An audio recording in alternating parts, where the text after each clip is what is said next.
Oi, eu sou a Belle e aparentemente eu tenho um problema com produtividade tóxica e eu só descobri que eu tenho esse problema com 20 anos, no segundo ano da faculdade, agora em julho especificamente.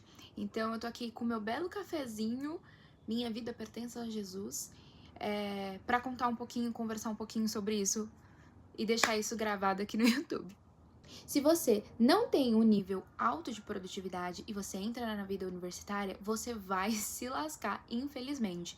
Você vai ter que ler enquanto você dorme, você vai ter que estar pensando na prova de amanhã ou fazendo um simulado na sua cabeça. Enquanto você acorda, antes de ir para a faculdade, você vai ter que ficar revisando conteúdos. Quando você chegar da faculdade, você tem que estudar e na faculdade você tem que estudar e prestar atenção na aula, porque se você não prestar atenção na aula, depois aquilo ali vai ser conteúdo acumulado. Só que se você mesmo prestar atenção na aula, voltar para casa e não estudar, você vai ter mais conteúdo acumulado. No final das contas, você entra num looping eterno que você precisa estudar, comer, dormir, estudar, comer, dormir.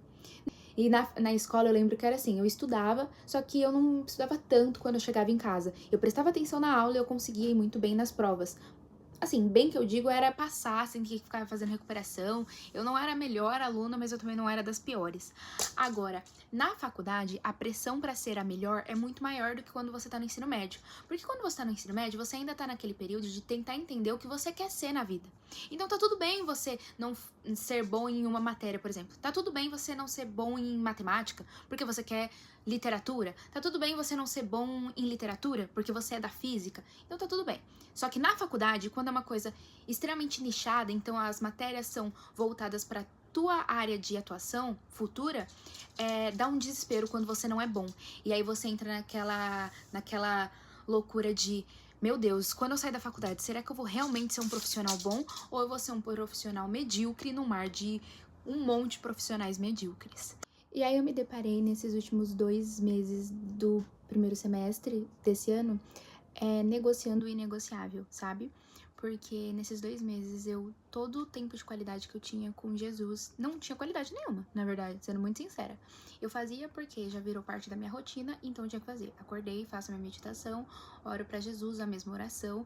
Pai, abençoe o meu dia, cuide de mim, perdoe os meus pecados, em nome do seu filho amado Jesus, amém. Era essa oração que eu fazia todos os dias e dormia a mesma coisa, só mudava que meu sono seja tranquilo, amém.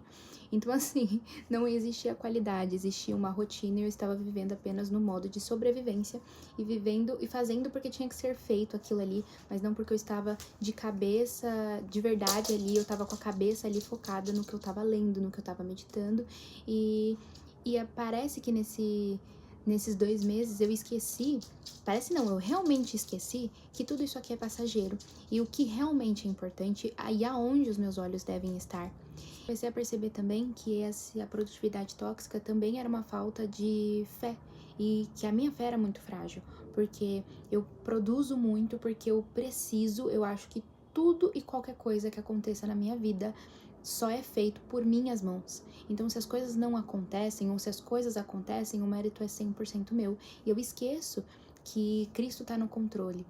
Então, isso mostra como a minha fé é extremamente frágil. A gente acha que a nossa vida religiosa anda muito bem, mas a gente começa a perceber que, na verdade, o que afasta a gente de Deus está em outras coisas, nas coisas do cotidiano, estão nas escolhas do dia a dia. Ter fé também é descansar no Senhor, e não descansar no Senhor na forma de morte, mas descansar no Senhor, de descansar a mente. E aí, conversando com uma amiga, ela falou assim, eu parei de ver beleza na vida. Eu tava vivendo no modo automático.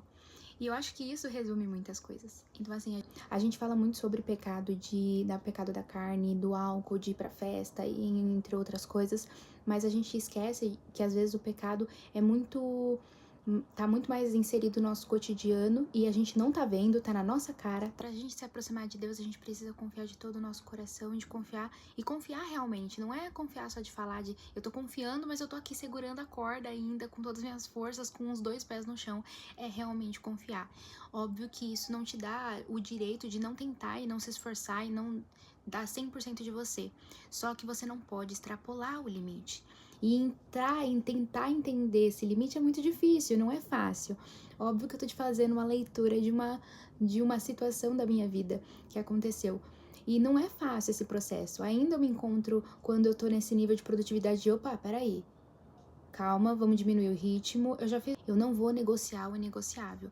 Eu não vou deixar de ir pra igreja, eu não vou deixar de dar o meu tempo pra Deus, eu não vou deixar isso atrapalhar a minha vida espiritual, porque por mais que eu queira as coisas aqui da terra, por mais que eu deseje ser uma ótima profissional, uma ótima pessoa, uma ótima filha, uma ótima irmã, uma ótima amiga, eu também desejo, acima de todas essas coisas, ser uma ótima serva de Deus. Que o nosso olhar não esteja focado nas coisas terrenas, mas nas coisas que realmente importam, que é a volta de Cristo.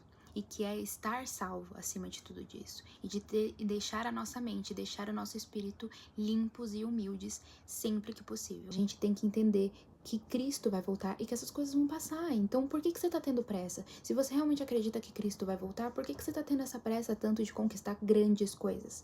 Que a gente possa se alegrar nas perdas e nas conquistas. E que a gente possa se alegrar tendo as coisas que a gente deseja, de bens pessoais, e mesmo não tendo elas. Que a gente possa ver beleza nas coisas e entender que Cristo ama a gente. E que a gente tá aqui para um propósito, que é servir a Cristo.